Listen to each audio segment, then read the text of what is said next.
அதாவது ஒரு சைலண்டா ஒரு விஷயத்த எப்படி செய்ய முடியும் அப்படின்னா, இப்படிதான் அப்படின்னு தமிழக முதல்வர் ஸ்டாலின் அவர்கள் செஞ்சு காமிச்சிருக்காரு. இவங்களும் என்னென்னவோ பிளான் பண்ணாங்க. ஏதேதோ பண்ணி திருப்பரங்குன்ற மலைய வச்சு இங்க ஒரு மிகப்பெரிய மத கலவரத்த கொண்டு வரலான்னு ட்ரை பண்ணாங்க. ஆனா அது நடக்கல. அதாவது கல் தூண்ல தான் நாங்க வந்து தீபம் ஏத்துறோம். எப்படி சர்வே கல்ல வந்து தீபக்கல்லா மாத்தி அதுல தான் ஏத்துவோம். ஏன்னா அது தர்கா பக்கத்துல இருக்கு. அங்க தான் நாங்க ஏத்துவோம் அப்படின்னு சொல்லி, அதாவது மெட்ராஸ் ஹைகோர்ட்டோடைய மதுரை பெஞ்சுக்குள்ள போய் இந்த வழக்கு போது இதனால எந்த மாதிரியான பிரச்சனை வரும் அப்படின்னு தெரிஞ்சும் கூட அங்கே ஜிஆர் சுவாமிநாதன் அவர்கள் வந்து ஒரு தீர்ப்பு கொடுக்குறாரு. அதுவும் சாதாரணமாக இல்லை, நீங்கள் போய் தீபம் ஏற்றுங்க, பத்தலைன்னா பாதுகாப்புக்கு சிஐஎஸ்எஃப்பே கூட்டிகிட்டு போங்க. சிஐஎஸ்எஃப்பை பாதுகாப்புக்கு அனுப்புனதே ஒரு அதிகார அத்துமீறல் அப்படின்ற வாதத்தை முன் வச்சாலும் அது தப்பு இல்லை அப்படின்னு 2 பேர் அமர்வு கொண்ட நீதிபதிகள், அதாவது நீதிபதி ஜி ஜெயச்சந்திரன் மற்றும் கே ராமகிருஷ்ணன் அவர்கள் கொடுத்த தீர்ப்பு இன்னும் அதிர்ச்சியை நம்மளுக்கு ஏற்படுத்துது. இவர் ஃபஸ்ட்டு என்ன இந்த மாதிரி சொன்னார் இல்லையா, போய் ஏற்றுங்கன்னு. இதுக்கு தமிழ்நாடு அரசு வந்து 144 தடை உத்தரவு போட்டோம், அதனால் நீங்கள் மலை மேலே ஏற முடியாது அப்படின்னு சொல்லிடுறாங்க. இப்போ 6 மணிக்கு நீங்கள் அங்கே ஏற்ற போகிறீங்களா, இல்லை 6:05க்கு நான் இங்கே வந்து நீதிமன்ற அவமதிப்பு வழக்கு போடட்டுமா அப்படின்னு மிரட்டி பார்த்தாங்க. இதுக்கும் தமிழ்நாடு அரசு என்ன சொல்லிச்சுன்னா, நீங்கள் போட்டுக்கோங்க, நாங்கள் இதை எப்படி லீகலாக ஹேண்டில் பண்ணணுமோ அப்படி லீகலாக ஹேண்டில் பண்ணிக்கிறோம் அப்படின்னு சொல்லி மேல்முறையீடுக்காக தான் போனாங்க. ஸோ அங்கே மேல்முறையீடில் நம்மளுக்கு எந்த மாதிரியான ஒரு தீர்ப்பு வந்து தெரியும், அப்படியே தமிழ்நாடு அரசு பக்கமே திருப்பி விட்டாங்க. நீங்கள் சரியான நடவடிக்கை எடுக்காதனால தான் இந்த பிரச்சனை இல்லை, சிஐஎஸ்எஃப் அனுப்புனதே தப்பு கிடையாது.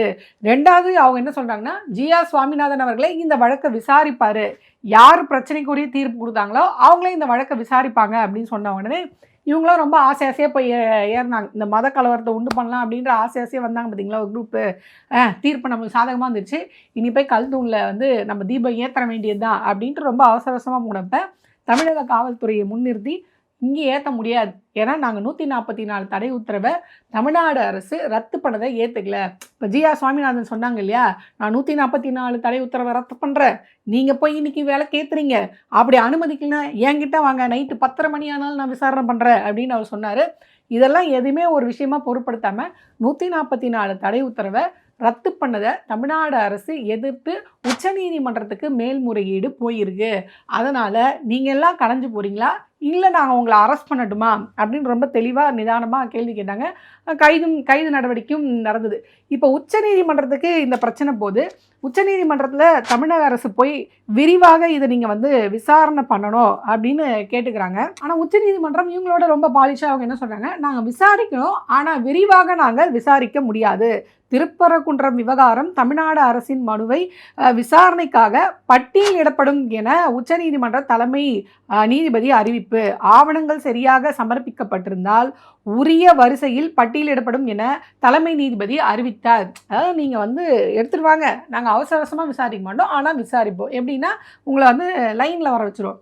உங்களோட இது வரும்போது நீங்கள் உங்கள் வாதத்தை நீங்கள் வைங்க, அவங்க வாதத்தை அவங்க வைங்க, நாங்கள் என்ன தீர்ப்பு எங்களுக்கு தோணுதோ அந்த மாதிரி ஒரு தீர்ப்பை நாங்கள் கொடுப்போம் அப்படின்னு அவங்க தரப்பு அவர் சொல்கிறார்.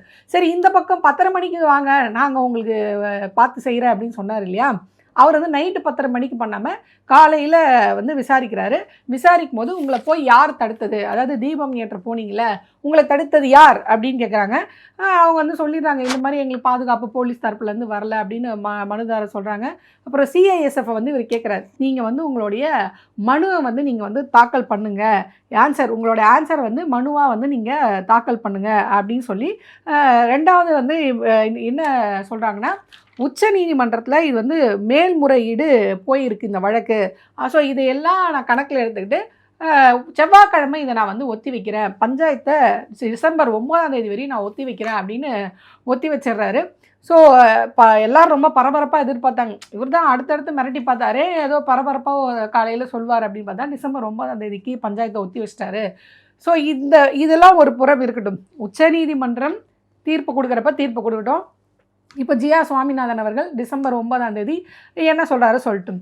ஆனால் விஷயம் என்னென்னா, நீங்கள் இனிமேல் எந்த தீர்ப்பு கொடுத்தாலும் கார்த்திகை தீபம் அந்த அதாவது அந்த தீபத்தூணில் ஏற்றுறது அப்படின்றது 2025 இனி நடக்காது.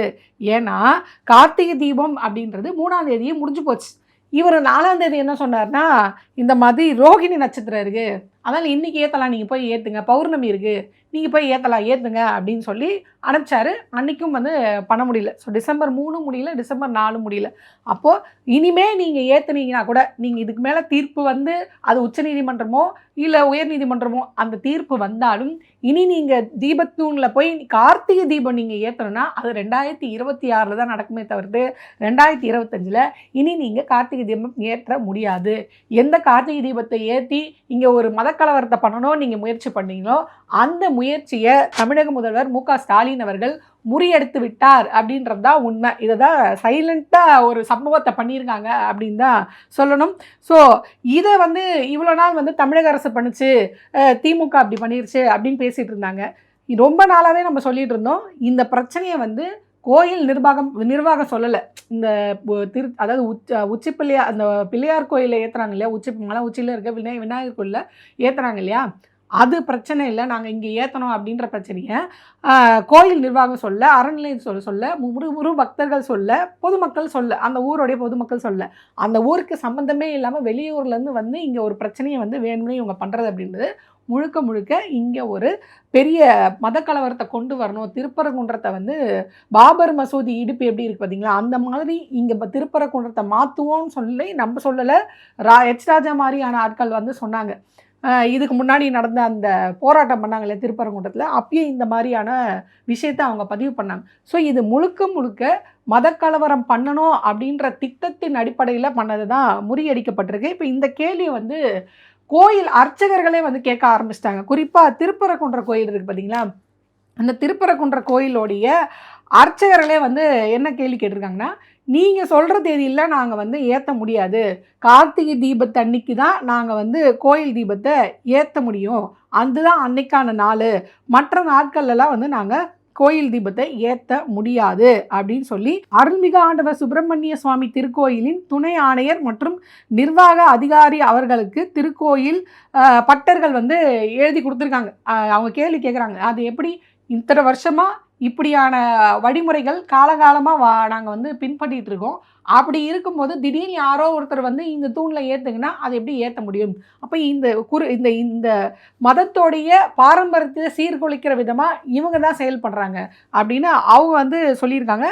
ரெண்டாவது, சிவ ஆகமங்களில் கூறியபடி திருக்கார்த்திகை நாளில்தான் கோயில் தீபம் ஏற்றப்பட வேண்டும் அப்படின்னு பிள்ளையார்பட்டி கோவிலின் தலைமை அர்ச்சகர் பிச்சை குருக்கள் வந்து அவரும் ஒரு கடிதத்தை வந்து வெளியிட்டு கேட்டிருக்காரு. எப்படி நீங்கள் உங்கள் இஷ்டத்துக்கு நாங்கள் வந்து தீபம் ஏற்ற முடியுமா? எங்களுக்குன்னு ஒரு எங்களுக்குன்னு ஒரு வழிமுறைகள் இருக்குது, அதை தான் இத்தனை காலம் நாங்கள் பின்பற்றுறோம். கார்த்திகை தீபத்தன்னைக்கு தான் கார்த்திகை தீபம் ஏற்ற முடியும், உங்கள் ஈகோக்காகலாம் நாங்கள் வந்து நீங்கள் சொன்ன நாளில் ஏற்ற முடியாது. இதே மாதிரி கார்த்திகை தீப நாளிலோ அல்லது பௌர்ணமியில் தான் தீபம் ஏற்றப்பட வேண்டும் அப்படின்னு இந்து வேத பாடசாலையை சேர்ந்த செல்வம் பட்டர் அவர் சார்பாக வந்து ஒரு கடிதத்தை வெளியிட்டிருக்காங்க. ஸோ இப்போ பிரச்சனை எங்கே இருக்குது பாருங்கள், அந்த கோயில் அர்ச்சகர்கள், இந்து பட்டர்கள் மற்றும் குருக்கள்கள் இவங்க எல்லாருமே இந்த சங்கி கும்பல் திட்டமிடுற இந்த மத கலவரத்துக்கு எதிராக இருக்கிறார்கள் அப்படின்றது இந்த கடிதமே சாட்சி. சரி, அட்லீஸ்ட் உள்ளூர் மக்களாவது இந்த நடவடிக்கை, அதாவது இந்த தீபத்தூணில் தான் நாங்கள் தீபம் ஏற்றுவோம் அப்படின்னு ஒரு கலவரத்தை பண்ண முயற்சி பண்ணுறாங்களே, இதுக்கு உள்ளூர் மக்களாவது ஒத்து போகிறாங்களான்னா அதுவும் இல்லை. ஏன்னா இந்த இந்துத்துவ அமைப்புகள்லாம் போய் திருப்பரங்குன்றத்தில் இருக்கிற அந்த கடை வச்சுருக்காங்களா, இவங்களெல்லாம் போய் கூப்பிட்ருக்காங்க, வாங்க, வழக்கமாக இவங்க சொல்லுவாங்களே இந்துக்களே ஒன்று சேருங்கள் அப்படின்னு. இப்போ கடைக்காரங்களே ஒன்று சேருங்க, நம்மலாம் ஒன்றா சேர்ந்து கடையடைப்பு நடத்தி தமிழக அரசுக்கு எதிர்ப்பு தெரிவிப்போம், அரசு வந்து நம்மளுக்கு ஒத்துழைக்கல, அதனால் அரசை கண்டித்து திருப்பரங்குன்றத்தில் இருக்க கடையடைப்பு நடத்துவோம் அப்படின்னா அவங்க யாருமே 10 பைசா கூட மதிக்கல. அவங்கவுங்க கடையை திறந்துட்டு அவங்கவுங்க வேலையை பார்த்துட்டு திருப்பரங்குன்றம் அது வழக்கம் போல் தன்னுடைய நாளை தொடங்கியிருக்கு அப்படின்னு தான் சொல்லணும். இதை விட நான் ஒரு வீடியோ பார்த்தேன். அந்த வீடியோவில் இந்த மனுதாரர் இருக்கார்ல, இவர் வந்து அன்னைக்கு, அதாவது டிசம்பர் 3ஆம் தேதி வந்து அழுது ஆர்ப்பாட்டம் பண்ணிட்டு போன மாதிரி அடுத்த நாளும் டிசம்பர் 4ஆம் தேதி முருகா அப்படின்னு வந்து அங்கே ஒரு ட்ராமா பண்ணிட்டு இருந்தார். அது குறுக்கில் ஒரு அம்மா வந்து, ஏன்பா எது பண்ணாலும் அப்படி ஓரமாக போய் பண்ணுப்பா அப்படின்னு சொல்கிறாங்க. ஸோ இதை பார்க்கும்போது எனக்கு என்ன ஞாபகம் வந்துன்னா, இந்த தூள் படத்தில் விவேக் வந்து வெயிட் லிஃப்ட் பண்ணிட்டு இருப்பாரு, அங்கேருந்து வந்த பறவை முனியம்மா வந்து காலில் எட்டி வச்சுட்டு இந்த கர்மத்தை தான் காலையிலேருந்து ஒட்டிகிட்டு இருந்தியா அப்படின்னு கேட்பாங்க. ஸோ அந்த மாதிரி எது பண்ணாலும் அப்படி ஓரமாக போய் பர்ஃபார்ம் பண்ணுமா அப்படின்னு அந்த அம்மா சொல்லிட்டு போகிறதுல தான் என்ன தெரியுதுன்னா, அதாவது அந்த ஊர் மக்களுக்கு இது ஒரு பிரச்சனையே கிடையாது. திருப்பரங்குன்றத்தில் தர்கா இருக்கிறதோ சரி, அதாவது தீபம் ஏற்றுறதோ சரி, இதெல்லாம் ஒரு பிரச்சனை இல்லை. ஆக்சுவலாக மதுரையில் இதை விட நிறைய பிரச்சனைகள் இருக்குது. எய்ம்ஸ் மருத்துவமனை கட்டித்தரேன்னு சொல்லிட்டு ஒன்றிய அரசு இது வரைக்கும் ஒரு அந்த அடிக்கல் நாட்டுறதோட சரி. இது வரைக்கும் பெருசாக அங்கே என்ன வந்தது வரல அப்படின்ற தகவலே இல்லை. எய்ம்ஸ் மருத்துவமனை மதுரைக்கு வரல. மெட்ரோ ரயில் திட்டத்தை ரீசெண்டாக ஒன்றிய அரசு என்ன சொல்லுச்சுன்னா, போதுமான மக்கள் தொகை இல்லை அப்படின்னு சொல்லி கோயம்புத்தூர் டு மதுரைக்கு வரக்கூடிய மெட்ரோ ரயில் திட்டத்தை வந்து கேன்சல் பண்ணிட்டாங்க.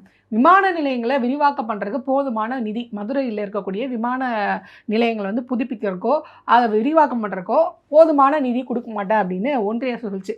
இப்போ இதுக்கெல்லாம் கூடாத இந்த கூட்டம் திருப்பரங்குன்றத்தில் ஒரு பிரச்சனை அப்படின்னோடனே எப்படி நீங்கள் ஒன்று சேர்றீங்க? அப்போ அது மக்கள் கூட்டம் கிடையாது. அந்த அந்த அந்த ஊருக்கு ஒரு பிரச்சனைனா அந்த ஊர் மக்கள் வருவாங்க. இப்போ ஜல்லிக்கட்டுக்கு அவங்களாம் ஒன்று சேரலையா? இப்போ அதே ஊரில் வந்து டங்ஸ்டன் திட்டத்துக்காக எவ்வளோ பேர் ஒன்று கூடுறாங்க. ஸோ இதுக்கெல்லாம் அவங்க ஒன்று கூடினாங்க. ஏன் இதுக்கு ஒன்று கூடலன்னா அவங்களுக்கு தெரியும். ஏன்னா இது அந்த மக்களுடைய பிரச்சனை கிடையாது. இப்போது இவங்களே நான் கேட்குறேன், இப்போ திருப்பரங்குன்றதுக்காக நீங்கள் ஒன்று கூடுறீங்களா? இப்போ டங்ஸ்டன் திட்டத்தில் பழைய காலத்து கோயில்கள் வந்து போக இருந்தது. ஸோ அன்றைக்கி எங்கே போச்சு இதே இந்து உணர்வு? எப்போ அங்கே போச்சு? அங்கே ஏன் வரல? அங்கே வராது. ஏன்னா அது ஒன்றிய அரசோடைய ப்ராஜெக்ட். இங்கே வரும். ஏன்னா இங்கே நாங்கள் மதக்கலவரம் பண்ணோம், அதனால் இங்கே வரும்.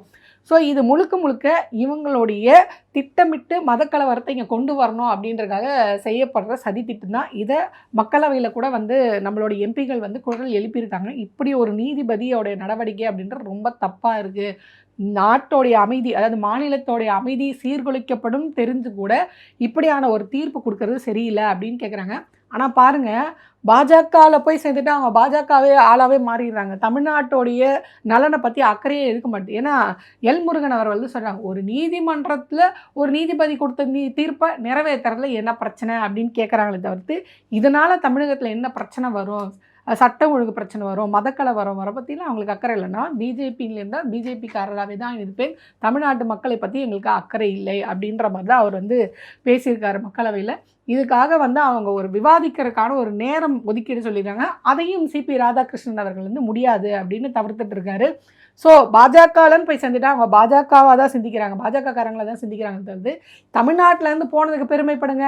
ஒரு தமிழருக்கு மு.க. ஸ்டாலின் அவர்கள் வந்து ஓட்டு போட மாட்டாரா அப்படின்னு சொன்னாங்க. இப்போ தெரியுதா அவங்க எந்த அளவுக்கு அவங்க தமிழர்களுக்காக சிந்திக்கிறாங்க, தமிழராக இருக்காங்க அப்படின்றது இந்த நடைமுறையில் பார்க்கும்போதே நம்மளுக்கு வந்து தெரியும்.